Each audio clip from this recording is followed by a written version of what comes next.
Terkuak penyebab dua pria ditemukan tewas di atap masjid, diduga tersengat listrik.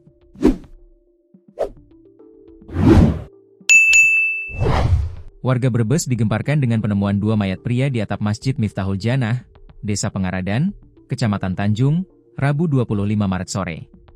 Kedua korban diketahui bernama Iwan dan Bambang, yang saat ditemukan sudah dalam kondisi membusuk dan sebelumnya dilaporkan hilang sejak Jumat 20 Maret. Berdasarkan penyelidikan awal, polisi menyebut keduanya diduga meninggal dunia akibat tersengat listrik.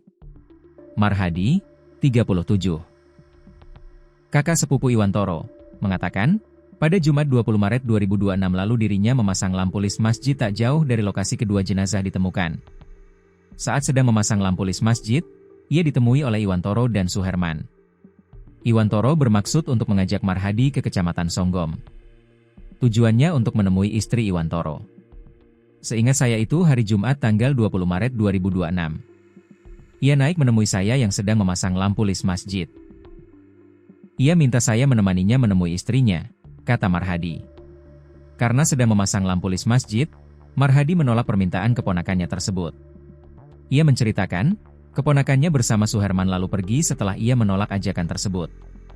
Tak berselang lama, ia juga kemudian turun ke lantai 2 untuk melanjutkan pekerjaan lain di masjid tersebut. Saya melihat dia turun. Saya turun juga ke lantai 2 pasang kipas angin, enggak tahu kalau dia naik lagi, ungkapnya saat ditemui di kamar jenazah RSUD Brebes. Usai pertemuan tersebut, hingga larut malam kedua korban dilaporkan hilang dan tidak pulang ke rumah. Keesokan harinya, Sabtu 21 Maret 2026 atau bertepatan dengan Hari Raya Idul Fitri, korban yang seharusnya berkumpul dengan keluarga juga tak kunjung pulang. Keluarga memutuskan untuk melaporkan kehilangan anggota keluarganya itu ke Polsek Tanjung. Keluarga bahkan menempelkan selebaran orang hilang hingga memposting kehilangan korban ke media sosial. Saat itu sempat dikabarkan hilang. Habis salat ID kakaknya bilang, Iwan kok enggak pulang? Akhirnya kita cari-cari semenjak hari Sabtu pas lebaran, imbuh Marhadi. Saksi ini juga menceritakan bahwa pihak keluarga sempat melaporkan hilangnya dua orang ini ke pihak berwajib.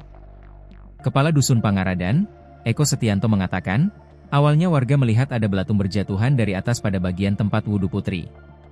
Warga tersebut langsung menemui marbot yang ada di mesnya. Warga kemudian meminta marbot untuk mengecek atap. Marbot itu kemudian naik melihat ada mayat di atas, akhirnya yang tadi laporan itu dikasih tahu, karena awalnya enggak mau naik. Akhirnya naik, kemudian woro-woro ke warga lain. Di atas itu mayatnya dua, imbuhnya. Pantauan tribunjatek.com di kamar jenazah RSUD Brebes, setelah dilakukan autopsi jenazah, kedua korban kemudian dibawa oleh ambulans ke rumah duka. Rencananya, jenazah akan dimakamkan pada Kamis 26 Maret 2026 pagi.